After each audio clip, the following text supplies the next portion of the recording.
all the Native Americans in America are not very well represented. They're discriminated against.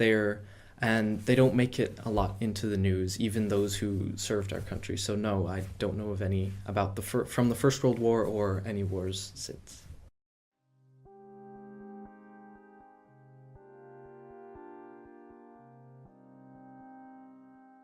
Even though they always have been considered as second-class citizens, Native Americans are in fact one of the American minorities involved during the First World War. But why did they enroll? And how did this war become a turning point in their life back in the 20s and today? As the centennial of the USA participation in World War I is coming up, time has come to talk about the story of the forgotten warriors.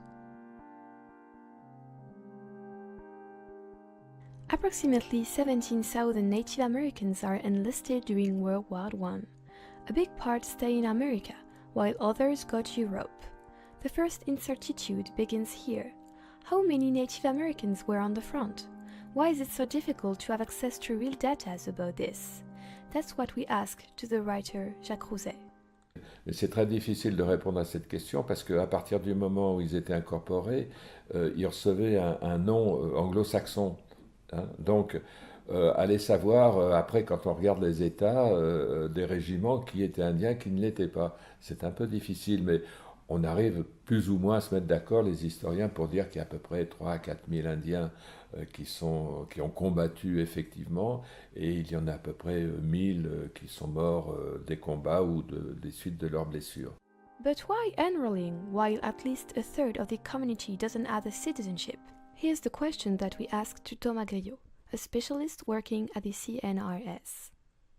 Donc dans le cadre d'une mobilisation nationale, de toute façon, les Indiens sont amenés à se poser la question de ce qui est le meilleur choix pour eux. Est-ce qu'il faut en gros qu'ils attendent d'être conscrits ou est-ce qu'il faut qu'ils devancent l'appel? Et comme tout un tas d'Américains, il y a beaucoup d'Amérindiens qui choisissent de devancer l'appel. Certains le font certainement pour émuler leurs ancêtres, pour essayer de reproduire les exploits de leurs ancêtres. C'est tout à fait possible, mais en aucune manière on peut considérer que ce soit ça l'explication, qu'il n'y en ait qu'une, et que ce soit l'explication dominante. Et pour les Amérindiens, les lycées, c'est souvent des pensionnats qui se trouvent hors des réserves, qui sont des espèces de petites bulles dans lesquelles il y a une très forte endoctrination au patriotisme. Et c'est des endroits où les gens vont parader en uniforme, vont saluer le drapeau américain, chanter des chansons patriotiques. Donc il y a un contexte pour ce recrutement-là qui souvent est très très porteur. The war is also an opportunity to earn money and to escape from the boredom and the imprisonment of reserves. Contrary to African American soldiers, the Native Americans are integrated into white regiments. The American government, pretexting to fight against segregation, wants in fact to pursue the Americanization process of tribes. However, it did not stop it to use all of the abilities of Native American soldiers, as Thomas Griot points out. Le fait de porter l'uniforme et d'être avec les Blancs n'a pas fait que leur différence a disparu. Donc ils ont vécu en étant identifiés par les personnes autour d'eux comme indiens. Ça peut vouloir dire qu'il y a eu des expériences qui leur étaient spécifiques. Par exemple, le fait qu'on les sélectionne pour certaines positions. Qu'on leur demande de jouer des rôles de tireurs embusqués, de snipers, qu'on leur demande de jouer des rôles d'éclaireurs, de jouer des rôles de radiotransmetteurs parce qu'on leur demandait d'utiliser leur langue en se disant, et sans doute à juste titre, que les Allemands n'arriveraient pas, même s'ils interceptaient les communications, à comprendre ce qui se disait. Yet, men were not the only protagonists. Women also had their way. Donc il fallait faire vivre la famille pendant que l'homme était sur le front. En même temps, elle cousait, elle fabriquait des objets indiens traditionnels qu'elle vendait dans des foires. Elles ont ranimé un peu le folklore indien pour avoir de l'argent, pour rassembler de l'argent, et cet argent partait aux combattants qui étaient sur le front. Donc elles ont eu une grande importance.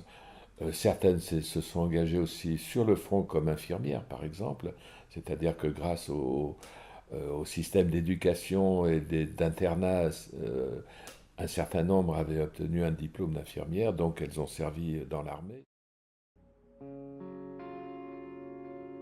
On their return of the war, Native Americans soldiers are the object of a warm welcome from both their tribes and the white people. En 1918, quand les Amérindiens reviennent, quand les corps des soldats aussi vont être rapatriés entre 1918 et 1921, les non-indiens qui habitent autour des réserves vont continuer à tenir ce discours positif sur le courage amérindien, sur la valeur de leur engagement, sur leur loyauté. Donc oui, il y a une reconnaissance. On ne peut pas du tout dire qu'ils soient oubliés de ce point de vue-là. Native American communities are invited to celebrate with white people the end of the war and the victory. Moreover, the First World War is for Native Americans a paramount stage in the access to citizenship and redefine their relation with the nation. S'il y a deux lois à retenir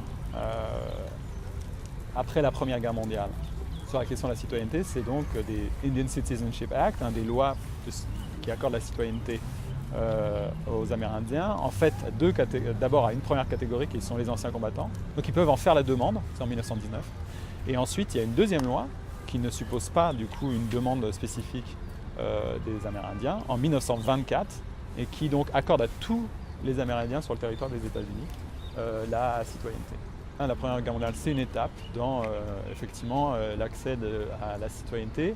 Je pense que ce qu'il faut retenir, c'est surtout que c'est un moment où le patriotisme, le fait de dire qu'on va défendre le territoire des États-Unis, voir la Constitution, voir le pays, devient une possibilité pour les Amérindiens. C'est-à-dire qu'avant, ils défendent leur pays, certes, mais c'est un pays qui est en gros le territoire tribal dans lequel ils ont vécu depuis un certain nombre de générations. À partir de 1917-1918, on peut être amérindien et s'identifier à l'ensemble du territoire américain, abstraction faite du coup des limites territoriales des tribus. However, for others, reality is really different. Les Américains étaient relativement généreux en médailles. Après, pour les pensions, les choses comme ça, là, il y a eu des problèmes. Les anciens combattants, au début, blancs, américains, anglo-américains, anglo-saxons, disons, avaient des pensions un peu plus importantes que les Indiens. C'est vrai qu'entre-temps, pendant la guerre, certains grands propriétaires blancs ont essayé de récupérer les terres indiennes d'une façon plus ou moins légale ou d'une façon plus ou moins trompeuse. Donc certains ont retrouvé leur propriété empiétée ou leurs terres considérablement changées. Native American soldiers, mostly young ones, have to cope with the trauma of the war. Many sink in alcohol and violence and do not know how to go back to a normal life. This difficult return to everyday life is depicted in the movie The Vanishing American, directed by George Seitz in 1925 and adapted from the novel by Zan Grey. It tells the story of a Great War Navarro veteran called Nofai, who enlists as a soldier in the Great War, influenced by his white school teacher. He convinced him that war would lead to a more democratic world, in which Native Americans would be better treated. Sadly, at his return, he finds out the truth. Nothing has changed. But what about today? It seems that the story of Native Americans during the World War I and even other wars remain little discussed, as says Bevan, an American student. I do think it's a problem. Ignorance, as always, is a big problem. And the problem is it has always been like this and for a very long time, and nothing has been done to change it. So I fear that nothing will ever be done to change it. But I do think that our ignorance, our lack of knowledge, of information, of education is a problem, and we should learn more about this, because I know nothing about it. There is today a partial recognition of Native Americans' rights by the American government. Their beliefs and culture are somehow officially accepted and recognized. Depuis les années 80, il y a une reconnaissance des spiritualités amérindiennes et notamment de la nécessité de permettre aux Amérindiens d'accomplir des rites qu'ils veulent accomplir pour leur mort. Et donc, à un moment où on commémore la Première Guerre mondiale, je serais étonné qu'on ne leur donne pas la possibilité d'accomplir ce type de rite. They also have a special status, which takes into account their ethnic identity. In fact, they have two ID cards, an American and a Native American one. But, on the other hand, Native Americans still don't have rights on their lands, are mistreated and victims of discrimination.